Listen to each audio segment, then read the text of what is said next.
दोस्तों, investing idea channel में आपका बहुत बहुत स्वागत है।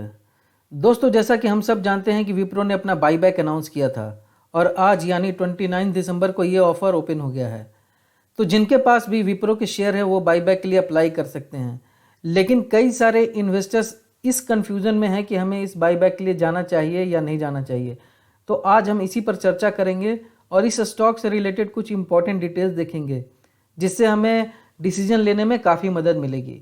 लेकिन वीडियो शुरू करने के पहले मैं चाहता हूं कि अगर आप मेरे चैनल पर नए हैं या अभी तक आपने मेरे चैनल को सब्सक्राइब नहीं किया है तो पहले मेरे चैनल को सब्सक्राइब कर लें और बेल आइकन को प्रेस कर लें, ताकि ऐसी सारी इन्फॉर्मेशन आपको मेरे वीडियो के ज़रिए पहुंच सके। तो चलिए वीडियो शुरू करते हैं। दोस्तों, पहले बाईबैक से रिलेटेड कुछ इंपॉर्टेंट डिटेल्स देख लेते हैं। तो ये जो बाईबैक इन्होंने अनाउंस किया था वो 13 अक्टूबर को अनाउंस किया था और बाईबैक का इसमें जो अमाउंट है वो उन्होंने रखा है 9500 करोड़ का। ये पूरे बाईबैक का ऑफर है। इसमें जो बाईबैक जो शेयर एप्लीकेबल होंगे वो 23 करोड़ 75 लाख शेयर होंगे, जो कि इनके टोटल जो शेयर है मार्केट में उसके 4.16% है। तो ये काफ़ी बड़ा ऑफर है। और बाईबैक का जो इन्होंने प्राइस रखा है वो 400 रखा है पर इक्विटी शेयर। एंड इसका जो रिकॉर्ड डेट है 11 दिसंबर था, यानी रिकॉर्ड डेट ऑलरेडी जा चुकी है। तो 11 दिसंबर तक जिन्होंने ये परचेज करके रखा था और जिनके डीमेट अकाउंट में ये शेयर आ गए थे वही इस बाईबैक के लिए एप्लीकेबल होंगे। अगर आपने विप्रो का शेयर 11 दिसंबर के बाद खरीदा है तो आप इसके लिए अप्लाई नहीं कर सकते हैं। या जो शेयर अगर आपके पास पहले, सपोज आपके पास 100 शेयर विप्रो के थे 11 दिसंबर तक, एंड उसके बाद अगर आपने फर्दर 100 शेयर खरीदे तो जो आपके पास जो शेयर एप्लीकेबल होंगे बाईबैक के लिए वो पूरे 200 नहीं होंगे। ओनली 100 जो आपने 11 के पहले खरीदा था वही एप्लीकेबल होंगे बाईबैक के लिए। तो ये एक बड़ा इंपॉर्टेंट डिटेल्स है जो आपको ध्यान में रखना है। अब डालते हैं कि एक नज़र डालते हैं जो इन्होंने ऑफर प्राइस दिया है, जो प्रीमियम हमें देने वाले हैं जो अप्लाई करेंगे बाईबैक के लिए। तो वो प्रीमियम जो है, जो डेट है, जो करेंट डेट है या जो जिस दिन अनाउंस किया था उस डेट से वो कितना ऊपर है, तो एक हमें पता चलेगा कितना प्रॉफिटेबल ये रहेगा इसमें बाईबैक के लिए अप्लाई करना, जो स्पेशली जो जिन्होंने बाद में ये शेयर को ख़रीदा है। तो अगर मैं देखूं, अगर यहाँ पे आपको 3-4 डेट्स नज़र आ रहे होंगे। 13 अक्टूबर जो कि अनाउंस डेट था जब इन्होंने बाईबैक का अनाउंस किया था, और 11 दिसंबर जब ये रिकॉर्ड डेट था, एंड 28 दिसंबर यानी बाईबैक ऑफर खुलने के पहले का डेट। तो ये 3 बड़ा इंपॉर्टेंट डेट है। तो मैं यहाँ पर आपको दिखाऊंगा, ये आपको open, high, low and close. तो मैं क्लोजिंग प्राइस पर लेके चलूंगा। तो क्लोजिंग प्राइस जो था 375.95 था 13 अक्टूबर को, यानी जिस दिन इन्होंने अनाउंस किया था। तो अगर मैं वहाँ से देखूँ तो ये 400 का जो फिगर इन्होंने ऑफर रखा है वो करीब करीब अराउंड 6.40% यानी प्रीमियम मिलने वाला है। तो जिस दिन अगर आप लोगों ने, जिसने भी उसने 13 अक्टूबर को ये शेयर लेकर रखा है, तो वहाँ से अगर आप बाईबैक के लिए अप्लाई करेंगे तो आपको जो प्रीमियम मिलेगा 6.40%। यही अगर आपने रिकॉर्ड डेट यानी 11 दिसंबर को अगर आपने शेयर खरीदा है या उसके पहले खरीदा जो कि 350 के आसपास चल रही थी, वहाँ से जो अगर मैं प्रीमियम देखूँ तो ये आएगा अराउंड 13.15%। एंड सेम अगर मैं कंपैरिजन करूँ 28 दिसंबर यानी कि कल से अगर कंपैरिजन करूँ तो वो कल के कंपैरिजन में आपको ये दिखेगा 4.47%। ये 382.90 जो लास्ट क्लोजिंग डेट थी 28 दिसंबर को, वहाँ से ये प्रीमियम दिखेगा 4.5% के आसपास। तो यहाँ से आपको एक अनुमान लगेगा कि अगर मैं जाऊँगा बाईबैक के लिए तो हमारे लिए कितना प्रॉफिटेबल होगा, कितना परसेंट हमें प्रॉफिट मिलेगी।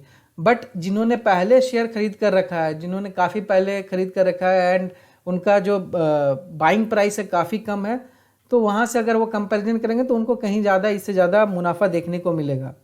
अब एक नज़र डालते हैं कि अगर एक्सेप्टेंस रेशियो, बिकॉज अगर हम बाईबैक के लिए अप्लाई करते हैं तो हर एक का एक्सेप्टेंस रेशियो होता है। ऐसा नहीं है कि अगर हमने अप्लाई किया है 100 शेयर्स तो सभी के सभी बाईबैक में अप्लीकेबल हो जाएंगे।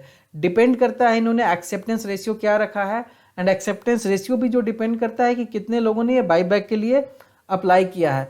तो जनरली देखा यह जाता है कि एक्सेप्टेंस रेशियो जो रहती है किसी भी शेयर में 25, 30%, 40%, एंड बहुत कम ही देखा जाता है कि 100% या 75% हो। तो अगर इस रेशियो की अगर मैं बात करूं तो हम 3-4-5 रेशियो पे देख लेते हैं कि अगर 30% रेशियो रहता है तो क्या होगा प्रॉफिट, अगर 40% है तो क्या होगा प्रॉफिट, 50% पे क्या होगा, और अगर 100% है तो उस पर क्या होगा प्रॉफिट। तो आप देखोगे अगर मैंने ये रिकॉर्ड डेट का जो प्राइस था 354 वही रखा है कैलकुलेशन के लिए 11 दिसंबर को, एंड सपोज आपके पास 200 शेयर्स हैं, तो 200 शेयर्स के हिसाब से जो आपका टोटल कॉस्ट आएगा जो आपने परचेज किया रहेगा 354 के हिसाब से, तो वो अराउंड 17,800 फिगर आएगा, यानी 17,800 आपका शेयर का टोटल वैल्यू आएगा। अब अगर 30% के हिसाब से अगर देखें, अगर इसमें 30% एक्सेप्टेंस रेशियो होता है तो यानी कि आपके 60 शेयर्स एप्लीकेबल होंगे बाईबैक के लिए। अगर 40% रखा है तो 80 हो गए, अगर 50 रखा है तो 100 होंगे, अगर 75 रखा है तो 150 शेयर्स एप्लीकेबल होंगे, और अगर 100% रखा है तो 200 यानी पूरे का पूरे शेयर आपके एप्लीकेबल होंगे। तो जो अमाउंट आपका इन्वेस्टेड रहेगा बाईबैक के लिए, यानी कि 60 को अगर मैं मल्टीप्लाई करूंगा 354 से अगर मैं मल्टीप्लाई करूं तो ये आएगा 21,240 रुपीज़। यही अगर 80 शेयर को अगर 354 से मल्टीप्लाई करेंगे तो 28,000 आएगा। तो ये जो फिगर आपको यहाँ पे दिख रहा है, ये जो बाईबैक के लिए एक्सेप्ट हो गए आपके शेयर, वो उनका टोटल वैल्यूएशन है। अब अगर बाईबैक में जब आपका एक्सेप्ट हो गया तो बाईबैक का जो प्राइस इन्होंने रखा 400, उसके हिसाब से आपका टोटल शेयर का वैल्यू क्या होगा। तो अगर 60 अगर बाईबैक के लिए एप्लीकेबल हो गया है और उन्होंने एक्सेप्ट कर लिया है, तो 60 को अगर मैं 400 से मल्टीप्लाई करूँ तो 24,000 आएगा ये फिगर। वैसे ही 80 को अगर आप 400 से मल्टीप्लाई करोगे तो 32,000 आएगा। तो ये फिगर जो है ये बाईबैक का जो अमाउंट उन्होंने 400 रखा है और जो एक्सेप्ट हुआ शेयर उससे मल्टीप्लाई करने के बाद ये फिगर आया है। तो अगर आप प्रॉफिट देखोगे तो प्रॉफिट आपको दिखेगा 2,760। अगर आपने 60 का अगर आपने आपका एप्लीकेबल हुआ है, एक्सेप्ट हुआ है। सेम वे अगर आपने आपका 80 शेयर आपका अगर मिला है, आपको 40% के हिसाब से एप्लीकेबल हुआ है और आपको मिल गई है तो 3,680। तो बेसिकली ये यहाँ से ये माइनस हो रहा है फिगर, तो जो आपको ये टोटल प्रॉफिट आ रहा है। सो अगर आपका 100% भी अगर होता है तो 9,200 आपका टोटल प्रॉफिट होगा, जो कि अगर प्रॉफिट परसेंटेज के हिसाब से देखें तो 3.90 यानी कि अराउंड 4% के लगभग आपका प्रॉफिट आएगा अगर 30% अगर एक्सेप्टेंस रेशियो है। तो अगर 40% है तो 5.20% आपका रहेगा प्रॉफिट। सेम वे अगर 50% हुआ तो 6.50, अगर 75% हुआ तो 9.75 एंड 100% हुआ तो 12.9 यानी 13। तो जितना अगर आप एक देखोगे तो अगर एक्सेप्टेंस रेशियो जितना ऊपर जाते रहा है आपका प्रॉफिटेबिलिटी भी वो इंक्रीज करते जा रहा है। तो ये चार्ट से आपको मदद मिलेगी आप कि कितना प्रॉफिट आपको हो सकता है। आप अपना खुद का कैलकुलेशन कर सकते हैं। जिन्होंने इस शेयर को पहले ही लेकर रखा है और काफ़ी कम दाम में लेकर रखा है उनका प्रॉफिट कहीं ज़्यादा होगा। तो आप कैलकुलेट कर सकते हैं इस चार्ट के बेसिस पे और आप अपना अनुमान लगा सकते हैं कि अगर आपका इतना इतना परसेंट अगर एक्सेप्ट हो गया तो आपको कितना प्रॉफिट होगा। तो इससे एक मदद मिलेगी कि आपको जाना चाहिए कि नहीं जाना चाहिए। अब एक चीज़ देख लेते हैं कि हमें कुछ इसके फाइनेंशियल पैरामीटर्स पे नज़र डाल लेनी चाहिए कि कंपनी कैसा कर रही है, वैल्यूएशन क्या है कंपनी का, रिटर्न कैसा दे रही है। तो इससे भी हमें एक डिसीजन लेने में मदद मिलेगी। तो अगर मैं वैल्यूएशन की बात देखूं तो आप देखेंगे तो मार्केट कैप इसका 2,20,000 करोड़ का मार्केट कैप है एंड ये अपने इंडस्ट्री में जो इसका मार्केट कैप में रैंक है वो 4th है। इसका पी रेशियो आप देख रहे हैं 22.83, ईपीएस यानी कि अर्निंग पर शेयर 16.86 है एंड ये डिविडेंड हमेशा देती आई है, बोनस भी देती आई है। अगर आपको अगर विप्रो को आप क्लोजली फॉलो कर रहे हैं तो आपको मालूम होगा कि हमेशा जनरली 3-4 ईयर्स में अपना बोनस भी देती है एंड डिविडेंड तो ये हर एक साल देती है। भले डिविडेंड का जो भी अमाउंट हो आप जाकर चेक कर सकते हैं। सो डिविडेंड यील्ड इनका 0.52% था ये साल एंड जो प्रॉफिट टू बुक रेशियो है ये इनका 3.96 है। अब एक बार इनके रिटर्न पर नज़र डाल लेते हैं कि पिछले 5 साल में रिटर्न कैसा दिया है। तो अगर आप देखोगे तो पिछले 5 साल का रिटर्न 82% है, 3 साल का 63%, 1 साल का अगर आप रिटर्न देखोगे तो अराउंड 55%, 3 महीने का 23% एंड फिर यहाँ से आप देखोगे पिछले 1 महीने का जो रिटर्न इनका देख रहा है सब सिंगल डिजिट में है। सो यहाँ से आपको एक मदद मिलेगी कि अगर मैं एक कंपनी को इस स्टॉक को मैं लंबे समय तक रखता हूँ तो जनरली हमें कितना प्रॉफिट होगा। अब यही मैं अगर रिटर्न का कंपैरिजन करूँ इसके पीयर ग्रुप के साथ तो यहाँ से हमें मदद मिलेगी कि अगर पीयर ग्रुप जैसा परफॉर्मेंस दे रही है और विप्रो कैसा परफॉर्मेंस दे रही है उसके बेसिस पे हम ये डिसाइड कर सकते हैं। तो अगर आप देखोगे तो जो इसके पीयर ग्रुप है, जो बहुत ही बड़ी बड़ी कंपनीज हैं, TCS, Infosys, HCL technology, Tech Mahindra and Wipro खुद भी अपने आप में एक बहुत बड़ी कंपनी है। तो अगर आप 5 साल का देखोगे तो सबसे कम रिटर्न जो है वो विप्रो का ही दिख रहा है। 82% रिटर्न दिख रहा है विप्रो का, जबकि उससे ज़्यादा थोड़ा है टेक महिंद्रा का। अदरवाइज आप देखोगे TCS, Infosys and HCL technology तीनों ने 100% से ज़्यादा रिटर्न दिया है। अगर आप 3 साल का भी अगर चार्ट पैटर्न देखोगे रिटर्न का, तो भी इसने 3 साल वाले में भी अपने जो पीयर ग्रुप है उससे कम ही रिटर्न दिया है, 63% दिया है। बाकी ये 3 जो है इन्होंने 100% से ज़्यादा दिया है, TCS, इन्फोसिस एंड HCL ने, एंड टेक महिंद्रा ने 91% का दिया है। अगर 1 साल की आप तुलना करोगे तो 1 साल में इसने TCS से बेहतर रिटर्न दिया है, हालांकि इन्फोसिस एंड HCL टेक्नोलॉजी से कम रिटर्न दिया है एंड टेक महिंद्रा से भी ज़्यादा रिटर्न दिया है। अगर आप पिछले 3 महीने की तुलना करोगे तो 3 महीने में भी इसने करीब करीब जो रिटर्न दिख रहा है वो सेम ही दिख रहा है, केवल TCS एंड HCL टेक्नोलॉजी से बेहतर है। एंड ये सब करीब करीब इन्फोसिस अगर हो गया, टेक महिंद्रा उसी के रेंज में है। सो ये आप देख सकते हो 1 महीने का, वैसे ही 1 वीक का, पिछले 1 दिन का। तो एक्चुअली ये कंपैरिजन बहुत ज़रूरी है कि मैंने अगर स्टॉक लेकर रखा है तो अगर मैं इसको होल्ड करूं तो मुझे एज कंपेयर टू इसी सेक्टर के दूसरे स्टॉक के मुकाबले में ये मुझे कैसा रिटर्न दे रही है।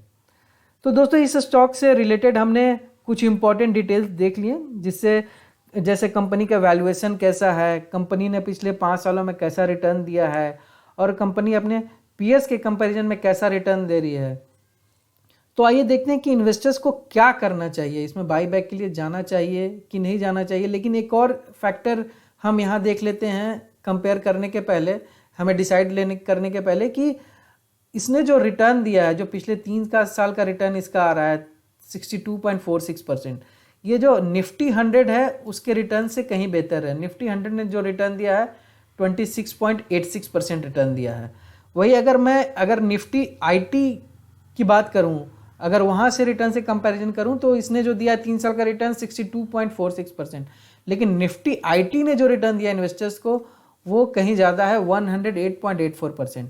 तो जहाँ ये निफ्टी 100 के मुकाबले में अच्छा रिटर्न दिया है, वहीं अगर मैं बात करूं निफ्टी IT के मुकाबले में तो इसने उनसे ख़राब रिटर्न दिया है। तो इससे भी आपको एक डिसीजन लेने में मदद मिलेगी। अब चलिए, जैसा मैंने आपको बताया था कि अब इन्वेस्टर्स को करना क्या चाहिए, सबसे बड़ा प्रॉब्लम ये है, डिसाइड करने में हमें कन्फ्यूज़न हो रही है। तो मैं इन्वेस्टर्स को 2 कैटेगरी में डिवाइड करूंगा, long term investor and short term investor. पहले मैं देखूंगा लॉन्ग टर्म इन्वेस्टर के लिए क्या स्ट्रैटेजी होनी चाहिए, क्या हम डिसीजन ले सकते हैं। सो लॉन्ग टर्म इन्वेस्टर्स के लिए होना चाहिए कि इसमें 2 चीज़ है कि अगर आप लॉन्ग टर्म इन्वेस्टर्स हैं तो इस शेयर को होल्ड करके रख सकते हैं, बिकॉज ये कंपनी काफ़ी अच्छी कंपनी है और इसने इन्वेस्टर्स को काफ़ी पैसे बना कर दिए हैं। कई लोग करोड़पति हो चुके हैं जिन्होंने ये शेयर को काफ़ी दिनों से होल्ड करके रखा है। हालांकि ये थोड़ा सा लो बीटा का स्टॉक है, काफ़ी स्लो मूवमेंट होता है, जैसा आपने देखा भी पिछले 5 साल का रिटर्न एज कम्पेयर टू इनके ही सेक्टर में जो दूसरी कंपनी है उसके मुकाबले में कैसा रिटर्न दिया है, तो थोड़ा इनका स्लो मूवमेंट होता है। या तो आप दूसरा ऑप्शन ये ऑप्ट कर सकते हैं, अगर आप लॉन्ग टर्म के भी इन्वेस्टर थे, अगर आपके पास 500 शेयर है या 1000 शेयर हैं या 100 शेयर्स हैं, तो उसमें से कुछ पार्टली आप अप्लाई कर सकते हैं बाई बैक के लिए, ताकि आप कुछ प्रॉफिट बुक कर लें एंड आप कुछ अपने पास रखें लॉन्ग टर्म के लिए। एंड जो आप प्रॉफिट बुक करेंगे वो आप उसको कहीं और इन्वेस्ट कर सकते हैं या कहीं और आप उसको खर्च कर सकते हैं। अगर शॉर्ट टर्म इन्वेस्टर्स की बात करूं तो शॉर्ट टर्म इन्वेस्टर्स में मैं यही बोलूँगा कि अगर आप शॉर्ट टर्म इन्वेस्टर्स हैं तो आप बाई बैक के लिए अप्लाई कर सकते हैं, क्योंकि इसमें प्रॉफिट अच्छा दिख रहा है। अगर आपने और पहले लिया है तो आपको काफ़ी अच्छा प्रॉफिट देखने को मिलेगा। अदरवाइज अगर आप शॉर्ट टर्म के हैं तो थोड़ा सा आप पेशेंस आप रख नहीं पाएंगे, क्योंकि काफ़ी स्लो मूवमेंट होता है। तो आप चाहें तो प्रॉफिट बुक कर सकते हैं। एंड दूसरा, इसमें जो प्रॉफिट बुक करके बेटर यही रहेगा कि हम इन्वेस्ट करें इसी IT सेक्टर के स्टॉक में, जो पहले हमने दिखाया आपको, TCS है, इन्फोसिस है, HCL टेक्नोलॉजी है, ये सब एम्फैसिस है, टेक महिंद्रा है। तो ये सब शेयर में आप इन्वेस्ट कर सकते हैं जहां इनसे ज़्यादा रिटर्न दे रहे हैं ये सब कंपनीज अभी, एंड इनसे मतलब स्पीड उनका जो रिटर्न देने का वो इनसे कहीं ज़्यादा है, ये विप्रो की कंपनी से। या तो चाहे तो आप दूसरे किसी क्वालिटी स्टॉक में इन्वेस्ट कर सकते हैं। तो ये जो है, ये दो स्ट्रैटेजी है long term and short term investors के लिए।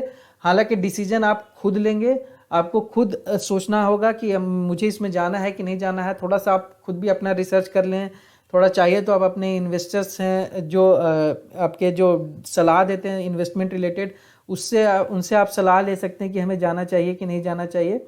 तो दोस्तों इस वीडियो में इतना ही। उम्मीद करता हूँ कि इस वीडियो में मैंने जो इन्फॉर्मेशन प्रोवाइड किया है उससे आपको काफ़ी मदद मिलेगी डिसीजन लेने में। तो अगर आपको ये वीडियो अच्छा लगा तो एक लाइक कर दें, और चाहें तो कमेंट सेक्शन में जाकर अपना कमेंट भी डाल सकते हैं, व्यू डाल सकते हैं। और अगर अभी तक आपने मेरे चैनल को सब्सक्राइब नहीं किया तो प्लीज़ मेरे चैनल को सब्सक्राइब कर लें। आपके पास मैं ऐसे ही इन्फॉर्मेशन लेकर आता रहूँगा। तो दोस्तों चलिए मैं वीडियो क्लोज करता हूँ, फिर मिलेंगे एक नए वीडियो के साथ। तब तक के लिए goodbye and take care.